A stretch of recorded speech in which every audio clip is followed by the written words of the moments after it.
Joined by Acting CEO of Greyhound Racing New South Wales, Wayne Billett.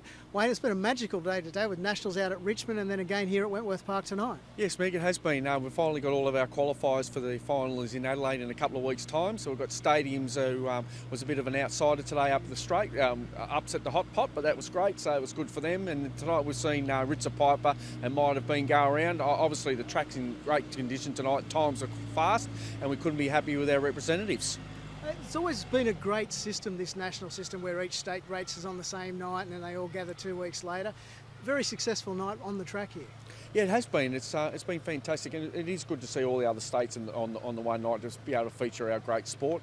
And on track's been great. Tonight we've been lucky enough to have James Tedesco and Mitch Moses here doing the presentations and wishing the connections all the best. So nice touch for the night, and a bit of good New South Wales flavour, and hopefully success in the football, success in the Origin Series in Queensland. We're going to take them on down the Nationals in Adelaide. Who knows? Might be a three-peat. It's a great link, isn't it? Rugby league and greyhound racing. It always has been that their backgrounds are very similar, and everyone loved the boys here tonight. Yeah, it has been fantastic. Tonight there was a lot of people here, a lot of kids getting photos. Not only kids, big kids as well, older kids getting photos, and the boys were very accommodating with autographs and photos, which has been fantastic. And you're right, rugby league and greyhound racing, for as long as I can remember, has always gone hand in hand. And again, it's just a true reflection of how close they are. As I said, there was a lot of people coming to get autographs, but the boys were right into it as well. They love the dog racing.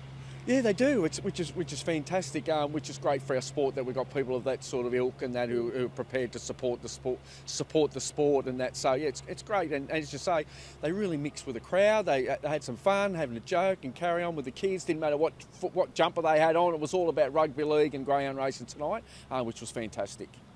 Mate, we can't let you go.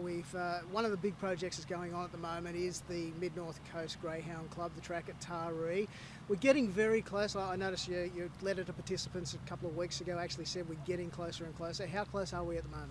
Yeah, exciting. The scene's just about down, the mats are in front of the boxes, so we're just in the final touches of the track getting ready to be handed over. So we expect by the end of next week or early the following week that everything will be complete.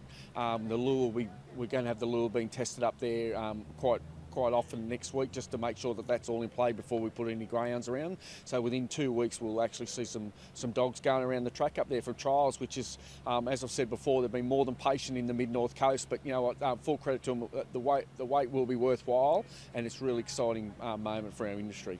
It's a bit of a heartland up on that Mid-North Coast, isn't it? Kempsey, Wauchope, Taree, a lot of greyhound people up there. It is, and it was one of the forgotten areas. I remember about 8 years ago I went on a bit of a tour up there, and they were quite boisterous about most other regions in the state having the opportunity for TAB racing, and they didn't. So we worked on a plan to be able to do it, and over the years we've been able to introduce TAB racing at Wauchope and at Taree, and then obviously over time we've been able to invest in one great facility. The people up there deserve it. It will be fantastic, and right, it's heartland. It's a bit of one of those unknown areas. We see that'll continue to be a real strong investment in the region as well, but there'll be more participants who will move up to that area. Now there's great opportunity for racing, so it's exciting all round, to be honest.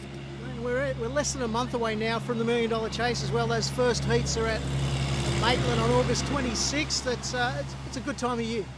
Oh, it's fantastic, and I've been involved in the chase right from the start. I just love the concept and the series of getting out to all the regional towns and stuff. I remember last year, Broken Hill was introduced for the first time, and we had the trainers of ilk of like Robbie Britton and that, who travelled all the way to Broken Hill to qualify for the $1 Million Chase. Like, if you had said that 5 years ago, they said, "You're nuts, mate. You're nuts." But you know what? How good is it that people have embraced the concept in the series, prepared to travel around, and you know what? What a wonderful advertisement for our sport.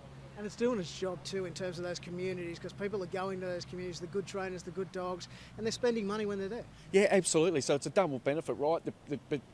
Those people don't get to see those quality of dog often, which is great. And you're right, the people are staying in town, spend their money in town. So it's all self-serving in some ways, which is great.